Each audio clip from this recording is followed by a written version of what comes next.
Pierre Vesperini, poètes et lettrés oubliés de la Rome ancienne. Ce livre résulte d'une fascination, celle de l'auteur pour les fragments infiniment rares qu'ont laissés malgré eux par une chance inespérée les poètes, aujourd'hui inconnus de la République romaine. Inconnus car oubliés, effacés ou presque par la révolution augustéenne. Pierre Vesperini a voulu simplement pour chacun des poètes qui lui parlaient écrire un portrait qui en un sens les ramène à la vie. Mais cela sans jamais inventer en se tenant strictement au témoignage. De cette fascination est né ce court livre, bijou scintillant d'intelligence, d'humour et de rêverie.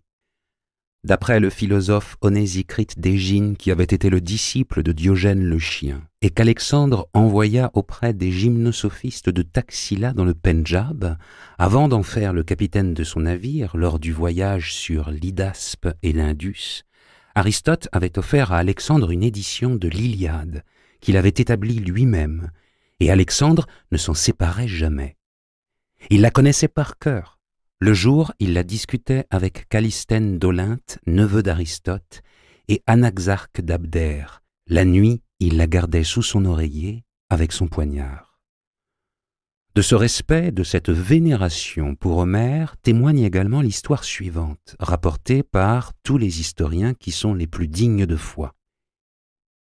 Il lui fut aussi apporté un petit coffret, qui fut estimé le plus riche et le plus précieux meuble qui eût été gagné en la défaite de Darius. Et il demanda à ses privés qui étaient autour de lui quelle chose leur semblait plus digne d'être mise dedans. Les uns lui dirent d'un, les autres d'autres. Mais lui dit qu'il y mettrait l'Iliade d'Homère pour la dignement garder. Maintenant, que signifiait exactement cette relation privilégiée d'Alexandre avec Homère ? Il y a d'abord évidemment chez cet homme qui, comme tous les Argéades, prétend descendre d'Achille, le désir de renouveler ses exploits, mieux, de rivaliser avec lui, de le dépasser. Et de fait, exploitant un cliché déjà éculé en son temps, il présenta son expédition en Asie comme une nouvelle guerre de Troie. Alors que la masse de son armée franchit le détroit des Dardanelles entre Sestos et Abydos, il choisit, lui, de débarquer plus au sud, au port des Achéens de l'Iliade. Et là, dans un bel effort de mise en scène, écrit Gilles Courtieux, il jette sa lance depuis son navire vers la terre, débarque le premier et proclame sa prise de possession de cette terre, puis dresse des autels sur le rivage. Il se doit ensuite de rendre hommage à Achille et aux autres héros de l'épopée, dont les tumuli supposés parsèment la plaine. Puis il se rend à Ilion, l'ancienne Troie, qui était devenu un simple village, et qu'il fait renaître comme cité. Ce nouvel Achille avait besoin d'un nouvel Homère, et nous connaissons le nom d'au moins 5 poètes qui l'accompagnèrent.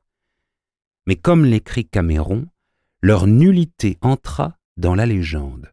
Ce fut l'un des drames de cette vie tragique, pas un vers ne survécut à leur désastre. On aurait tort cependant de réduire le rapport Alexandre-Homère à une simple imitation d'Achille.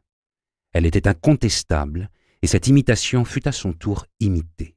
L'imitatio Achillis devint une imitatio Alexandrie.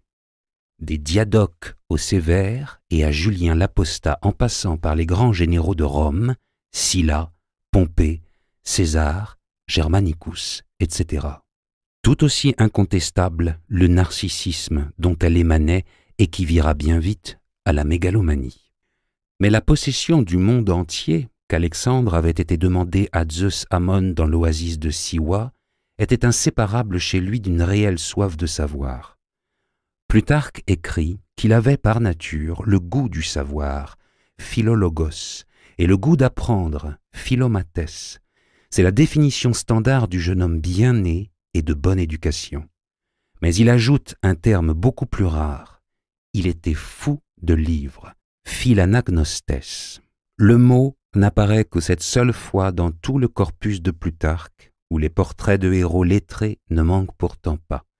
Et il n'apparaît nulle part ailleurs dans nos sources, à l'exception de Diodore de Sicile.